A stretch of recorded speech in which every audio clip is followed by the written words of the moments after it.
ध्येय टीवी के news this are programme में आप सबका स्वागत है और मैं हूं विवेक ओझा।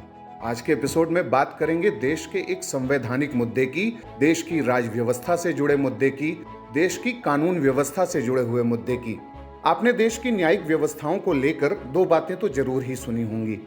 पहला, justice delayed is justice denied, और दूसरी बात जो मार्टिन लूथर किंग ने कही थी कि injustice anywhere is a threat to justice everywhere.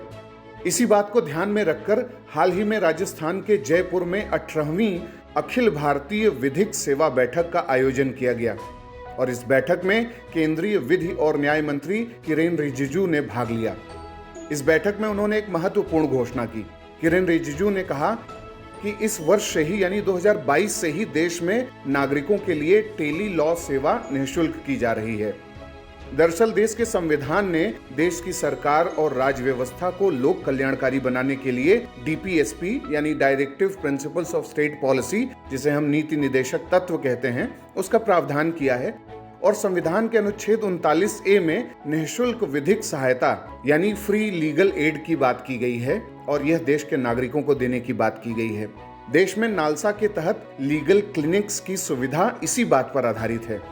जैसे टेली मेडिसिन या टेली एजुकेशन के जरिए देश में स्वास्थ्य और शिक्षा की सुविधाओं और सेवाओं को बढ़ावा दिया गया है, ठीक उसी तरह टेली लॉ ने कानूनी सहायता से वंचित व्यक्तियों को कानूनी सहायता प्रदान करने के लिए 1 लाख ग्राम पंचायतों में कॉमन सर्विस सेंटर्स में उपलब्ध टेली वीडियो कॉन्फ्रेंसिंग इंफ्रास्ट्रक्चर के माध्यम से इसे पैनल अधिवक्ताओं यानी एडवोकेट्स के साथ जोड़कर उन्हें कानूनी सहायता प्रदान करने के लिए मुख्य धारा में लाने का काम किया है।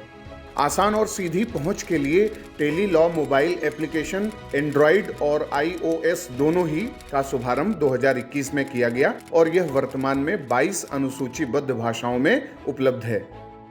इस डिजिटल क्रांति का लाभ उठाते हुए टेली लॉ ने केवल 5 वर्षों में कानूनी सेवाओं की पहुंच के दायरे का 20 लाख से अधिक लाभार्थियों तक विस्तार कर दिया है। इसके साथ ही नालसा प्रत्येक जिले में विशेष रूप से टेली लॉ कार्यक्रम के लिए 700 अधिवक्ताओं की सेवाएं प्रदान करेगा।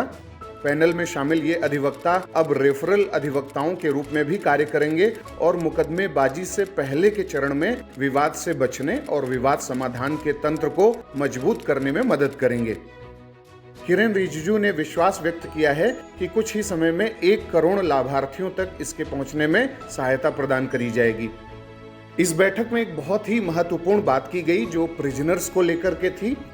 इस बैठक में विचाराधीन कैदियों यानी अंडर ट्रायल प्रिजनर्स की रिहाई पर बल दिया गया, क्योंकि जेलों की भीड़ भाड़ कम करने की आवश्यकता पर बल दिया गया और इसके लिए NALSA state legal service authority और डिस्ट्रिक्ट लीगल सर्विस अथॉरिटी के साथ मिलकर पहले से ही under trial prisoners review committee के जरिए विचाराधीन कैदियों को निःशुल्क कानूनी सहायता और कानूनी परामर्शदाता उपलब्ध करा रही है। पिछले वर्ष के दौरान यूटीआरसी की कुल 21,148 बैठकें आयोजित की गईं और जिसके परिणाम स्वरूप 31,605 विचाराधीन कैदियों यानी जो अंडर ट्रायल प्रिजनर्स हैं उनको रिहा किया गया। इस तरीके से देश में लीगल जस्टिस को उपलब्ध कराने की कोशिश की जा रही है और यह देश के संवैधानिक प्रतिबद्धताओं को व्यक्त करता है। अब बारी है आज के सवाल की। आपको बताना है कि नालसा का गठन किस वर्ष हुआ था, संसद में किस एक्ट को पारित करके इसका गठन किया गया था, कब से इसने काम करना शुरू किया और इसका अध्यक्ष कौन होता है, उसकी एलिजिबिलिटी क्या होती है, इसके बारे में आप हमें बताएं। और इसके साथ आपको सुझाव है कि आप लोक अदालत के बारे में और नालसा, डालसा और जो सालसा है यानी जो स्टेट लीगल सर्विस अथॉरिटी हैं, इन सब के स्ट्रक्चर और फंक्शन के बारे में जरूर जानें, क्योंकि मेंस में इस बार यह सवाल पूछा जा सकता है।